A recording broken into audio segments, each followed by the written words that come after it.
साथियों, हम लोगों को यहाँ गुलाम बनाने का प्रयास किया गया कि भाई जुल्म और जालिमों की जड़ मिटाना चाहते हैं, तो हमें शिक्षा, शस्त्र और संपत्ति तीनों से बदल करके जमाना हम दिखाना चाहते हैं।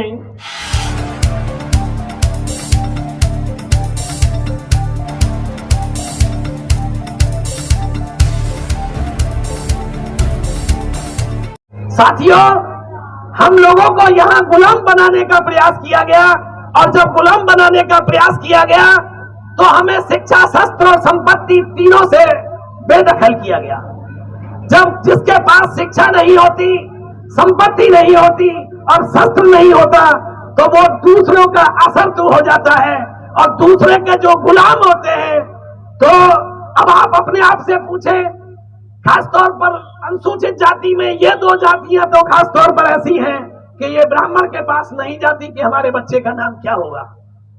क्यों नहीं जाती है कि इन्हें पता है कि हमारे और जो और पिटाई हुई वो गुलाम होते चले गए, और पिटाई हुई वो फिर ये गुजर बना, फिर जाट बना।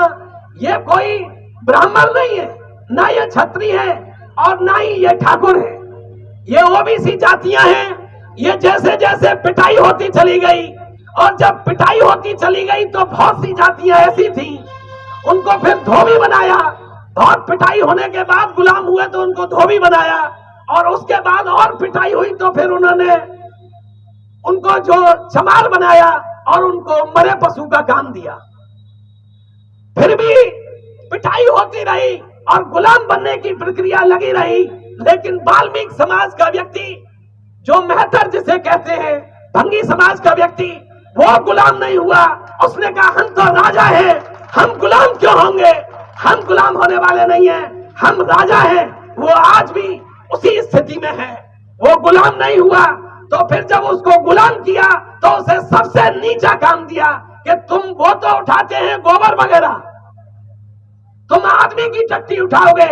इतना बुरा काम उन्हें दिया और कहा कि ये बहुत दिनों में गुलाम हुए हैं और इनके अंदर अकड़ राजा की है। इनको इतना बुरा काम दो, इनको शिक्षा से, शस्त्र से, संपत्ति से बेदखल कर दो, और इनको इतना गंदा काम दो कि इनकी कभी बुद्धि ही सुधर नहीं पाए, पढ़ने की सोचे ही नहीं। ये अभी तक भी इन लोगों में केवल झाड़ू झाड़ू घुसा हुआ है, क्योंकि काफी लंबा समय हो गया पढ़ाई लिखाई से दूर रहे। इस वजह से आप लोगों को समझना चाहिए कि आप इस देश के राजा हैं और आपको राजा की तरह काम करना है। तो ये जो जातियां हैं, ये इस तरह की जातियां हैं, और उनमें से जो बचे,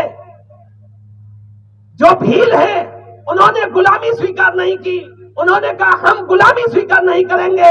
इस देश में, इस आबादी से चले गए, जंगलों में चले गए, जिन्हें भील कहते हैं, लेकिन वो आज भी गुलामी इनकी सहन नहीं करते।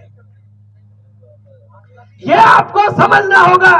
जैसे ही आप ये समझेंगे तो पाएंगे कि जो जाटव जाति है, वाल्मीकि जाति है, कोली जाति है, धोबी जाति है, इन सब जातियों को एक साथ देख करके बाबा साहब ने देखा, जो सामाजिक रूप से, आर्थिक रूप से, शैक्षिक रूप से, धार्मिक रूप से पिछड़े हुए हैं, उनकी जात उन्होंने एक बना दी, और उस जात का नाम है अनुसूचित जाति।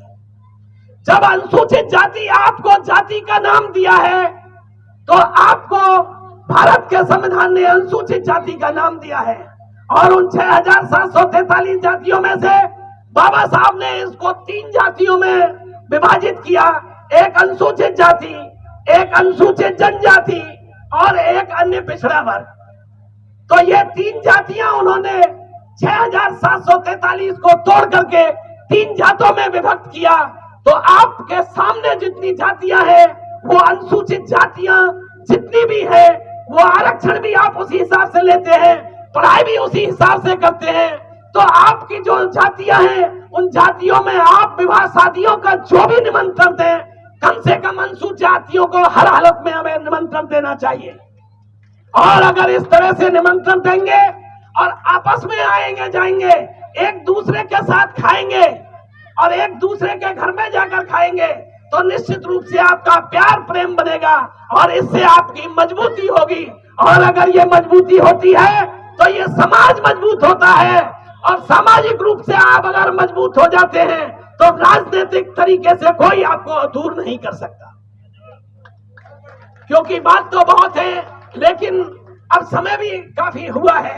इस अवसर पर मैं यही कहना चाहूंगा कि ऐसे अवसर पर आपको सामाजिक रूप से अगर मजबूत होते हैं, चाहे कोई भी किसी भी पार्टी में है, चाहे वो बीजेपी में है, चाहे वो कांग्रेस में है, चाहे किसी भी पार्टी में है, लेकिन सामाजिक रूप से उसे अम्बेडकरवादी होना चाहिए। और अगर वो अम्बेडकरवादी हो जाता है तो आज नहीं तो कल वो सब पार्टियों को छोड़ देगा, केवल और केवल अम्बेडकर की पार्टी के साथ ही रहेगा। निश्चित रूप से इस बात का असर होगा, और इस बात का आप पूरी तरह से प्रयास करेंगे, घर घर में जाकर के इसको कोशिश करेंगे कि समाज बने और समाज की मजबूती हो। कि भाई जुल्म और जालिमों की जड़ मिटाना चाहते हैं, ये हमारी तमन्ना है। ये आपकी भी यही है क्या? आपकी भी यही होनी चाहिए कि जुल्म और जालिमों की जड़ मिटाना चाहते हैं, बदल करके जमाना हम दिखाना चाहते हैं, करें इंसान और इंसानियत का बोलबाला, हम यहाँ बहुजनों का राज लाना चाहते हैं। और वो राज ईमानदारी से लाएंगे, जैसे सज्जन क्रांति जी के नाम में दोनों बातें जुड़ी हुई हैं। कैसे लाएंगे? कि न हक छीने किसी का, किंतु अपना भी न छोड़ेंगे, बेबसी की पड़ी जो बेड़ियां उनको भी तोड़ेंगे, मुड़ेंगे उस तरफ जिस ओर बाबा भीम मोड़ेंगे। फिर भी अगर जालिम न आए बाज तो गर्दन मरोड़ेंगे।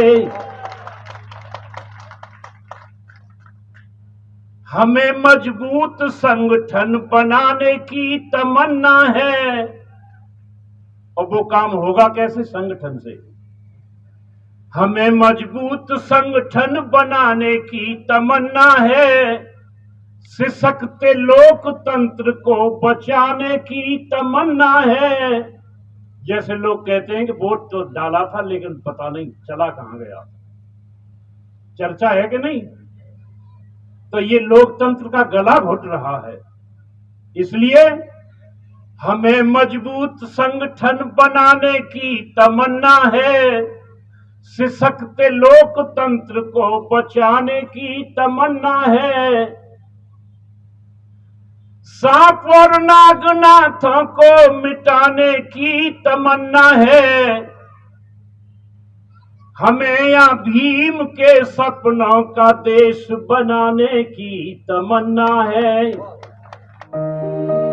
इस खबर को देखने के बाद क्या है आपकी राय? नीचे दिए गए कमेंट बॉक्स में दीजिए अपनी राय। यदि आपने हमारे चैनल को सब्सक्राइब नहीं किया है तो लाइक और शेयर करें, साथ ही YouTube पर समता टुडे को सब्सक्राइब जरूर करें।